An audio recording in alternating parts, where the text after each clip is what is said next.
Hello, welcome to another video here at the Honda Garage, Idaho. Today we're going to be looking at our 2009 Fit Sport and making some quality of life modifications here. So it is a sport model. It's got some nice things like the cruise control and whatnot, but we're missing a few things. For one, I would love to add steering wheel controls here for media playback. I would also really like to get intermittent adjustable wipers here so that instead of it just being one speed, we can scroll through that. And finally, I'm doing a TPMS delete. We have two sets of wheels for this car. Both of them have dead batteries in some of the sensors, and rather than get those unmounted and repaired and resynced, I'd like to just clear that light, keep it off, and manage the pressures myself. So today we're going to look at kind of a general basic DIY guide for doing these modifications. I'm going to tackle all three in this video, and let's see how it goes.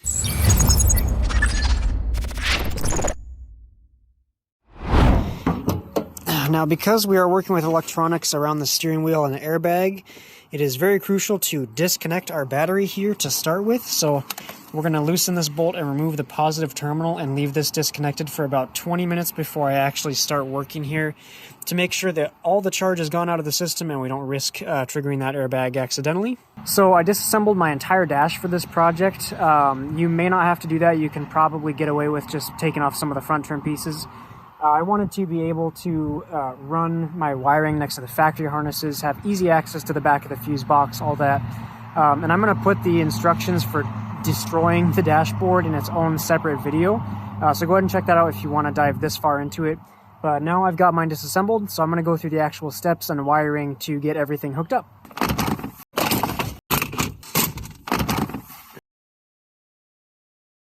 Now, if you, like me, are a Honda owner, then you should be very familiar with the TPMS light. It stands for Tire Pressure Monitoring System, and its main job in the vehicle is to turn this light on the dash so you know it's not working correctly. But in all seriousness, this system is designed to monitor the pressures in your tires individually and let you know if one is low by throwing this light on the dashboard. However, if you have a sensor with a dead battery, or it's not programmed correctly, or some other issue in the system, this TPMS light will come on instead and disable the entire system. So I'm installing a module today that will tell the car's computer everything's fine, it's all working correctly, and it'll keep that light off for good. However, I will have to check and manage my air pressures manually. For starters, let's take a look at our TPMS module. As you can see, it's way up here, basically under the surface of the dash. I think you can access it from the bottom if you have small hands and are really determined. It'd be a shame to have to take apart the whole dash just to get to this. But with the dash apart, it is really easy to access. We can see it's just one plug here on the back. Now we can snap the cover open by undoing these two clips on either side. And with that cover popped down, we can push on this connector to slide our circuit board out the front. Here's our replacement TPMSD board. This is made by Joe, known as 9th Gen EE, electrical engineer. So he designs and makes these. They work for quite a few different Hondas. Directly plug and play. So we'll slide that back in here, close up that cover, and reconnect our wiring harness. It is that easy. If you are trying to remove this from below, you can see this bunch of wiring harnesses is kind of in the way. You could reach up here from next to the steering column to access it. And it is on a metal tab on the frame, but it can be slid off. So just, on these little rails essentially. So if you're able to access it, you can pull it out and push it back down here. Once the module is hanging down here, unplug it, take it out, do the swap and put it back in. Easy stuff. But like I said, with the dashboard off on the top side, it's way easier to access. For the wiper mod, we can see here I've got the stock 09 Fit Sport one on the top and our replacement one on the bottom with the adjustable speed ring on here. And on the back side, these have the same exact connector, even both of them feature 8 pins.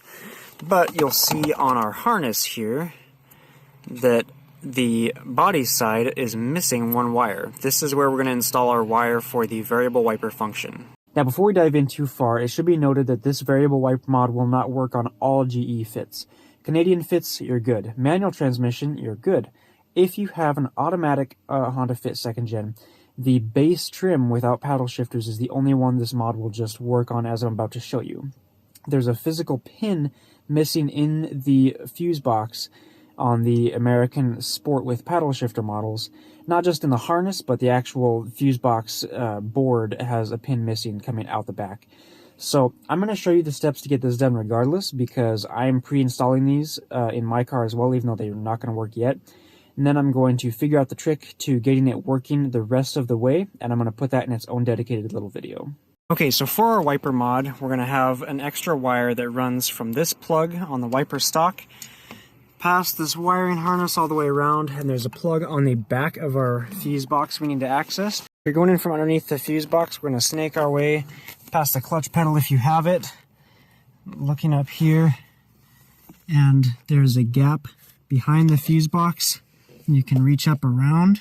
So if we're reaching up from below here, we're going to feel around for this yellow connector closest to the edge of the fuse box. That's our SRS.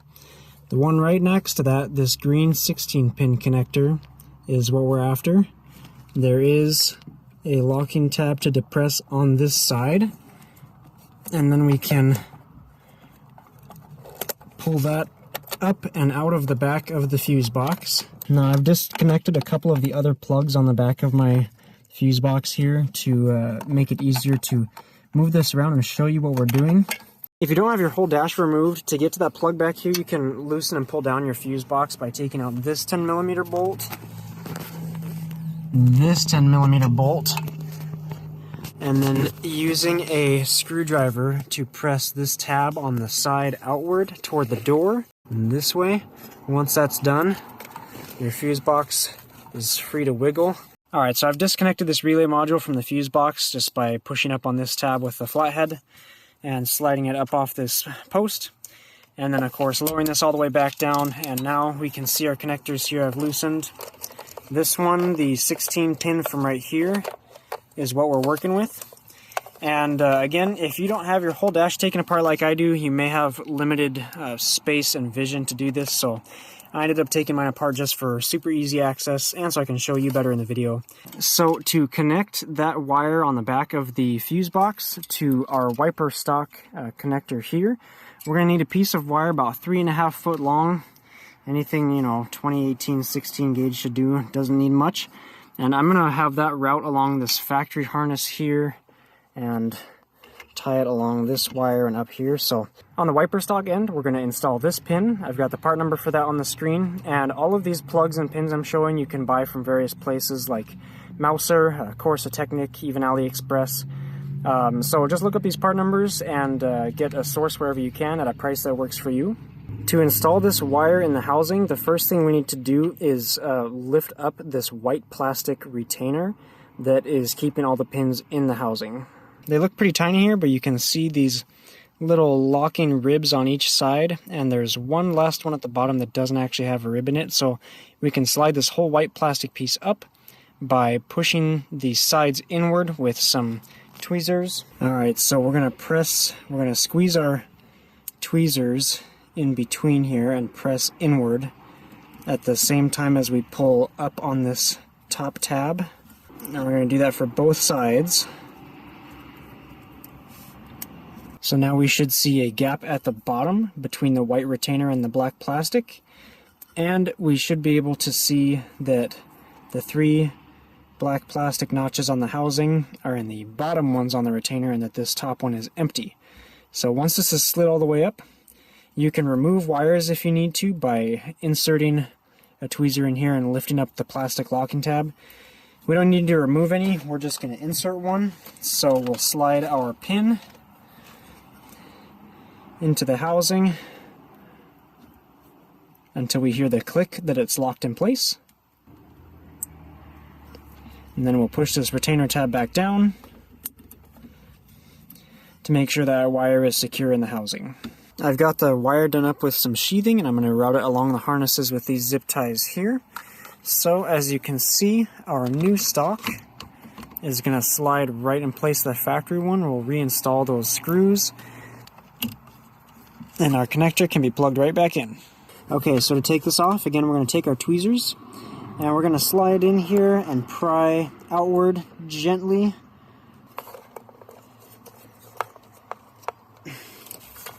Now this retaining wing doesn't come off the plug, it just pivots here at the top.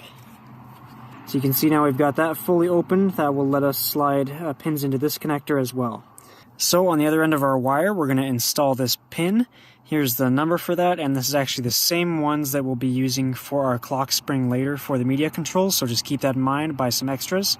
This pin is going to get installed in slot 7 of this connector, which is this empty one in the top row right between the white and blue. Making sure that we've got this unlocked here, we can just slide that straight in till we hear the click that it's locked in place. And then we'll just push this down to reclose it. We can double check that we see the metal of the pin all the way up to the front there for good contact. And now we can put this back together. Okay, with the TPMS module and my fuse box wiring done and out of the way, I'm going to tuck this all back and actually put some of my dashboard back together. And then we'll tackle the media controls and getting the wiring to the stereo run. I've got the airbag taken off the steering wheel. Here you can see my cruise control buttons. There's the little harness for those. We also have our little pigtails for the paddle shifters, I believe. But here is our connector going through to the clock spring, as well as our airbag wire. And here's the new buttons that I bought. These come with their own harness already, as well as pigtails to keep those paddle shifters. But you can see here, there are lots more wires on the new harness than there are on the old one. Okay, so let's get out of the car for a minute and take a look at our steering wheel. We have a few screws we'll need to remove so we can take off this silver trim and actually access our buttons here. We're going to take off these 2 Phillips screws up near the top, as well as these 2 down here on the black plastic section. Now this plastic frame that's holding onto our wire harness and the connectors here for our paddle shifters is loose. We can pop the black plastic off the back and then press up on these tabs to fully release this section. We have 2 more small Phillips screws on the back here to remove. Now let's take off our paddle shifter assemblies on either side.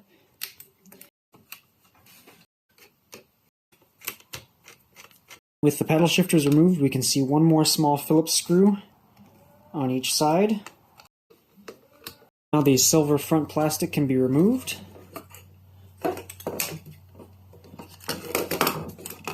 There is a small plastic tab here holding in the blank on the steering wheel. We'll just pull that away to release this section from the steering wheel. Now we can snap our new buttons in from the back side. You'll see I've removed the electrical tape from the harness this comes with. That's because this harness is not for a fit and we'll have to rearrange some of these wires to get everything back in the same arrangement that the stock one expects. Because of course we don't want our cruise control and things like that to stop working either. Alright, so here we have our factory harness behind this new one here. I want to keep the paddle shifter pigtails in their stock spots on the plug here, as well as our ground for the airbag. However, I do need to transfer the wires for the cruise control. You don't need to do this if you just leave your stock one here, but I switched mine out for the one that came with these so that the backlight colors matched. My wire colors here are not the same as on the stock buttons, so I actually disassembled both of them to get a gauge of which wires are which. So I'm going to cut off my factory one here and cut off these wires here and solder them all together to get a complete harness. Again, I want to keep the original wiring in this plug as much as possible in the same positions. So that's what we're going to do for the cruise buttons. For the audio buttons, I still have to get the wires out of this connector, and it is honestly an incredible pain to depin these without the manufacturer-specific tool. The slots are so tiny. I'm going to give you a brief overview of how the pins are supposed to be removed, but I couldn't do it, so I'm breaking apart this connector. I'm going to pull all the wires out, save these other wires that get cut away as extra pigtails for making the rest of the harness later. You notice looking straight onto this connector, we've got these small square holes. That's where the actual connector contact pin is. And then there's a row of rectangular holes right next to that. And that is where the plastic tab that keeps the pin seated is located. Unfortunately, it's incredibly tiny. I've tried with tweezers, these super fine flathead screwdrivers, and even a paperclip that I hammered the end down, and I cannot get this to work. If you do want to try to remove these, essentially what you have to do is reach in that rectangular slot with a very tiny tool and lift up this plastic locking tab. Here we go. Essentially this little tab is what needs to come up, and then the pin can be slid backward like so. So that's how you get these out. Again, it's a huge pain. So what I would suggest you do, as opposed to what I'm doing, is just buy a factory Civic assembly here for the media controls. Keep your stock fit one, so that one will just stay wired into the harness as it is. And for your Civic media controls, you can buy 2 of these pins. I've got the part number on the screen that will work. And you can add those to the button circuits to put them in the plug. And then the illumination wires you can just splice into the stock illumination wires. I'm going to jump ahead to show you what my final harness in here looks like. Okay, so here's the harness I ended up with. I've got all my aftermarket wires soldered onto the factory wires on the pigtail here. So everything should, fingers crossed, work like it's supposed to. I've been following this guide on YouTube by Radio Citrus, as well as a few other forum posts and YouTube videos, trying to get as much information as possible. So in this diagram, we're looking at the plug that's on the steering wheel. This is what's about to go into our clock spring. So if you see up in this corner, we've got pink, and then a light blue with black stripe, and then a yellow with red stripe. And that all checks out right here. So in these 2 slots labeled 5 and 6 is where the 2 wires for our steering wheel controller are going to go. Green-red for signal, and the brown wire for ground in slot 6. So those are right here next to our illumination wires. Now again, I'm using aftermarket buttons. At this point, I'm really wishing I had just gone with factory ones. My wire colors are not quite the same. I have a brown and a purple. My illumination wires were the same color, so I'm going to make an educated guess that the brown is probably still ground here. But then splicing the pins from my broken harness, change the wire colors again. So I'm going to hook this up here. Again, strongly recommend you just get a factory Civic set of buttons and wires. That will much more closely match with these other guides and this info I'm showing here. But I'm going to install my signal wire in this one, slot 5, and my ground wire in slot 6. And then we'll move on to getting the wires put in the other side of the clock spring in the chassis. Alright, so I've got my 2 new wires fully inserted here. Make sure to re-secure the locking clip here that keeps all the pins in place. And now I think we're ready to go put this in the vehicle. Okay, here we are with the dash partly reassembled. Now for myself, just like with the variable wipers, I'm going to be adding wires directly into my factory harness to keep it as simple and factory style as possible. However, for reversibility's sake, you may wish to do a go-between harness, something that plugs into your stereo on one end and the factory harness on the other. So still no wire cutting, but if you ever needed to, you could remove it and you'd still have an untouched stock harness. The part numbers are for each of these connectors are on the screen here. You can pick these up individually. And then the pins that we're going to use for this are also on the screen. I happen to have some from a gauge cluster project that I was working on. Same manufacturer, so the pin is the same, just a little bit different style plug.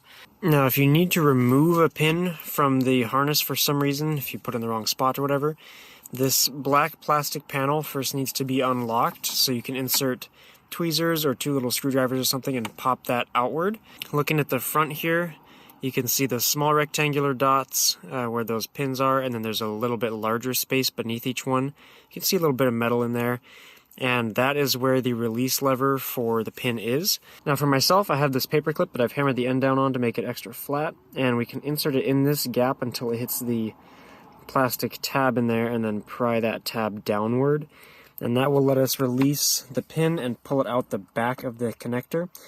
So if you do need to do that, that is how you would do it. It's kind of tricky, it takes a bit of finesse, but it can be done. And since we're adding pins in here, we do need to pop that black plastic retainer up anyway to give them easy access inward. So you can see I've got my steering wheel set in here. Here's our plug with all the wires. I tried to do some heat shrink and stuff to just tidy it up a bit. So we'll get our airbag and everything put on here in just a minute. Don't forget to connect both the main plug and the ground terminal here. But we have to do wiring on the back of the clock spring too. So here's the plug coming out the back of the clock spring on the top side. So we're going to add 2 wires here and run them to our stereo harness. And again, because I ordered this set of buttons and it came with this harness, I'm just going to continue breaking down this connector to remove the wires. Here's the harness I ended up making. So it's about 3 feet long, a little bit over. We've got the pins for the stereo harness on one side, and on the other is our cannibalized pins for the steering wheel control clock spring plug. So we're going to install these first. After making sure our retaining tab is all the way loosened here, we can slide our pins in the back. Starting from this top row here, our ground is going to go in pin 7, counting from the left, and the signal one in pin 8 right next to it. Mine's a sport model again, so it does have the paddle shifters. If yours does not, you're going to see fewer wires here, but that's what we're going to slide them into. Just like with the rest, you should hear a small click when those are fully seated, and be able to see them up front just like the rest of the pins. So now we'll relock our retainer. Now I'm going to route this harness down and along our steering wheel harness here, then up and behind with the stereo harness to this plug. After prying that retainer out just a bit on the stereo side, we're going to insert our pins here. So we've got, again, a ground and a signal. Looking on the back on the car side, on the top row, it's going to be this 4th slot in, shown here right between the green and orange wires. And on the bottom row, it is going to be the 3rd slot in, right next to that blue wire for the positive signal. Again, we'll just push those in so you can see they're lined up with the front ones. You hear the click of the little tab inside, and then push our retainer back down, and that's it. So again, just for clarity, here's my wire run here, coming down across this harness, up along the steering wheel, along with our wiper harness to the clock spring. If you have small hands, this is not too bad of a job. You know, there's access from underneath. You can move the wires through, feed them through these gaps and stuff. Overall, if you're doing all of these projects at once, I would say it's probably worthwhile to take the dash off, or at least more loose than it is right now. But there we go. So now our wiring is all hooked up. I believe the stock stereo works if you plug these in, do this whole hookup. I think it already has a support for the media controls, there's just no wiring. Again, my vehicle came with an aftermarket stereo, which I know does have a feature for this. And my harness is already pinned for it as well, so no issues there.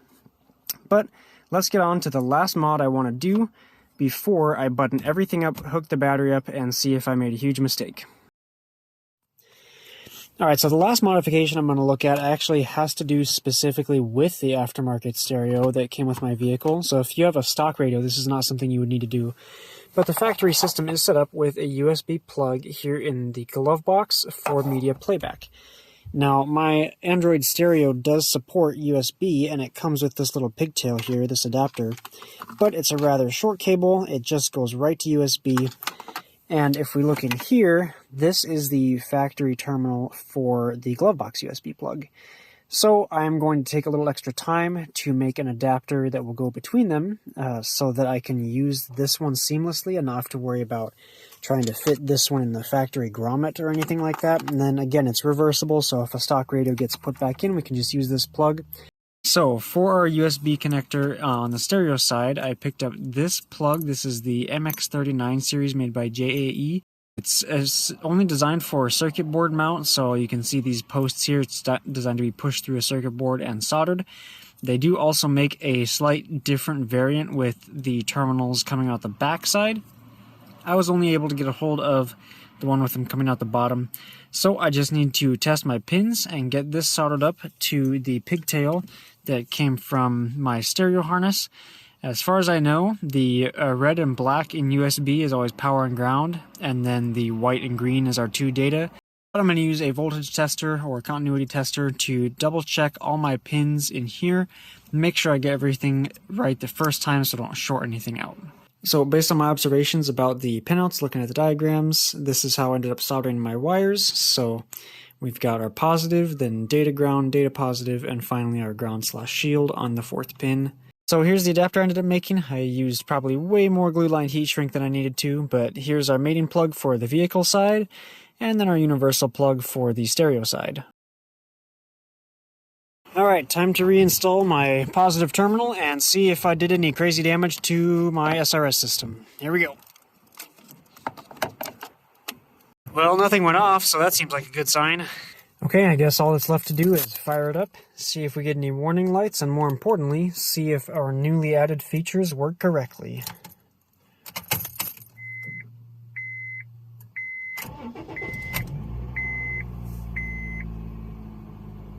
Okay, airbag lights seem to be off, that's good. Cruise mode still works, so that's a good sign I rewired something correctly. Let's see if I can get my stereo to recognize the steering wheel inputs.